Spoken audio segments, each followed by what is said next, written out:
जब मुंह में कोई दांत नहीं रह जाएगा, मुंह कितना हाली हाली हो जाएगा।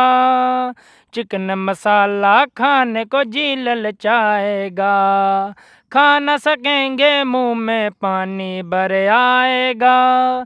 जब हम बुरे होंगे, हाथ पैर जुड़े होंगे, दवाइयों के पूड़े होंगे, पैसे बर्बाद करेंगे, जवानी याद करेंगे।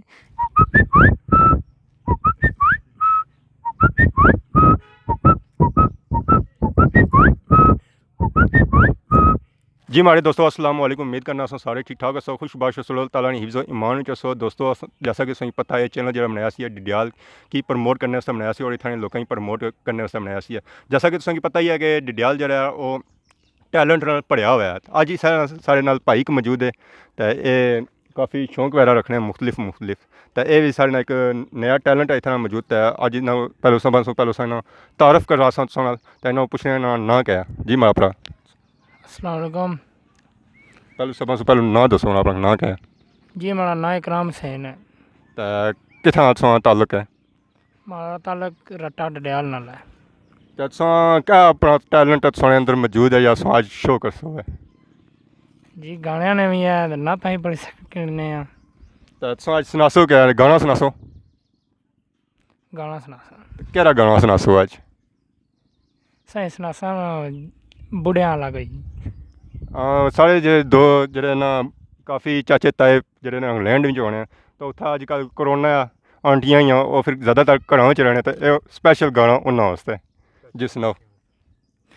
जब हम बूढ़े होंगे, हाथ पैर जुड़े होंगे, दवाइयों के पूड़े होंगे, पैसे बर्बाद करेंगे, जवानी याद करेंगे, जवानी याद करेंगे।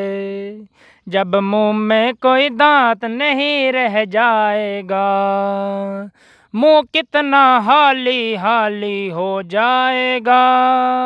चिकन मसाला खाने को जी ललचाएगा, खा न सकेंगे मुंह में पानी भर आएगा। जब हम बुरे होंगे, हाथ पैर जुड़े होंगे, दवाइयों के पूड़े होंगे, पैसे बर्बाद करेंगे, जवानी याद करेंगे, जवानी याद करेंगे। ये तो मी बुझी दा पुआसा निकलना पे तो मी लगा तो भी हंसने पे सो अंदरों तो बाकी जिन्हें सुनता हो नहीं पता कितना हंसा है इसी। इस तो अलावा कोई गाना आया तुम को और कोई गाना तो था गाने मारे लिए तुम अंदर टैलेंट पढ़िया हुआ तुम गाने मारे लिए सारे लिखी देना अंदर सेव किए हुए तो उन्होंने अगला जो गाना सी वो कराया कोई और भी साथ सुनाओ ना कोई जवाना वास्ता भी वह बजुर्गों का सुनता हूँ कोई जवान भी सुना वखरा स्वैग गाना जी। चलो सुनाओ ना। गुचिया रमानी पिछे रोड़ दी जवानी चेक कर दी बरांडा वाले टैग नी अज दसा तेन सोहणिए नी फैशन नी की होंदा तेरे यार दाता वखरा से वैग नी ओ काला कुड़ता पजामा 350 नियामा सरदारी वाला चुके आ फ्लैग नी जुत्ती यारां दी गैम साढ़े गड्ड दी है वह पंगा लेंदा नहीं इंज मैंने जैज नी ओ वखरा से वैग नी ओ वखरा से वैग नी ते जान दी न रहने साडा पक्के नहीं और ने जिथे भी मिलाइया नी नयारियां गल दिल दनिया कहिए तां दूर दूर रहिए ठग होंदियां ने सूरतां प्यारियां तू बन दियां कैड जड़ी डूड फैशनां दी पट्ट चुके फरे आल्डो दा बैग नी अज दसा तेन सोहणिए नी फैशन की होंदा तेरे यार दाता वखरा से वैग नी ओ वखरा से वैग नी ओ वखरा से वैग नी। अच्छा जवानों वास्ता भी हो गया बजुर्गों वास्ता भी हो गया तो बाकी उन्हें क्या तकने कोई बच्चों वास्ता भी कोई मौजूद है कोई कुछ टैलेंट तो वही शो कर सो तो पुछने जो टैलेंट वो केड़ा तो साढ़े नाल कोई भाई है वो की सपोर्ट कर सन नाल मतलब साढ़े नाल मौजूद हो सन। अच्छा साढ़े नाल भाई आई गए जो इन्होंने मौजूद सन पहलू तो भी नहीं सुन तो चलो इन्होंने शामिल होना जरूरी है। पहले सब पहले अपना नाम दसो। मेरा नाम बासत अली रट्टे तल्ला गया साढ़ा उस्ताद चलो हूँ सारिया गल्लां हूँ इन्होंने एक नवा टैलेंट जहर तुम करने पे तो यह सुनसो तो खुश हो सो।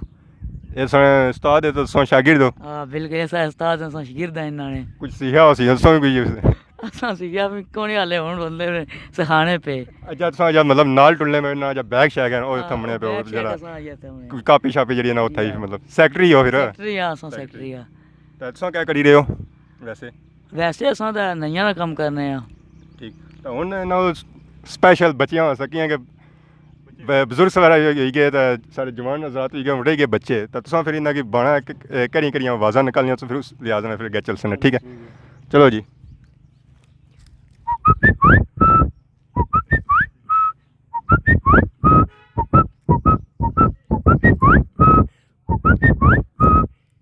ये मैसेजां दी आवाज़ सी है जेह्ड़े मैसेज अच्छे होने ते इस तो अगली आवाज़ कैसी हो सी है Facebook and like and Facebook ने जेह्ड़ी लाइक पे ना ठेंगा जेह्ड़े देने ना ओह् आह्ली आवाज़ कर सकने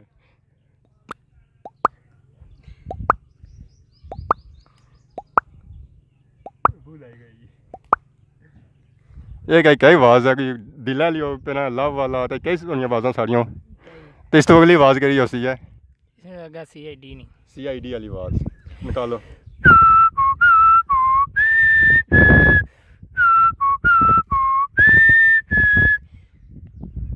अच्छा CID वाली होगी तो कोई और अगली इस तो अलावा हूँ लगा जड़ी कोयल बोलनी होनी कोयल तो के मैंने थल्ले ही बैठे हुए हैं कोयल कोयला ही था भैया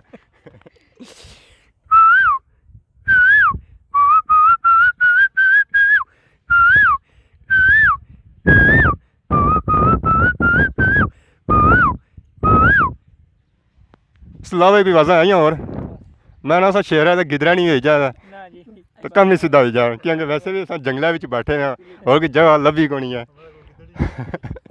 कौन की आवाज़ और ना ना जी दोस्तों इतना कि कुछ हूँ और भी याद है वीडियो लगी हुआ है बिच वक्फा ना होया तुसें पता TV वाले या चैनलों की वक्फे जरूरी होने सेंटर तो इन्हें क्योंकि वक्फा याद आया तो वक्फा उसी है सर 5 दिनों की छुट्टी चाहिए थी परसों भी तो छुट्टी ली थी समझा करे ना सर ये छुट्टी मिली ना मुझे तो बीवी निकाल देगी घर से 2 गरम गरम समोसे दीजिए और फटाफट दूध पत्ती चाय भी पिला दीजिए बड़ी देर लगा दी आने में बिरयानी पकी है खाने में क्या करूँ कम ज़्यादा था और सौदा भी तो लाना था सुनती है इन्होंने आवाज़ काफ़ी ना आवाज़ां वगैरह भी निकलती हैं बच्चियों वास्ते बाकी ना जो गाना सुनाया बजुर्गों वाला तो वो तो मैं कमाल ही ना करी उड़िया तो उस तो बाद जवानों वास्ते तो यकीन तुसें इन्हें की आवाज़ पसंद आई उसी है तो असान इ'यै कोशिश होनी है कि जेह्ड़ा भी इत्थै टैलेंट है उसी प्रमोट किया जाए चाहे वो जिस किस्म दा भी है तो उनकी सारी इजाज़त इस दुआ ना कि तुसानी खिदमत इसी तरह नई नई वीडियो की नहीं तो हाज़िर होने तब तक दियो इजाज़त फ़ी ईमान अल्लाह।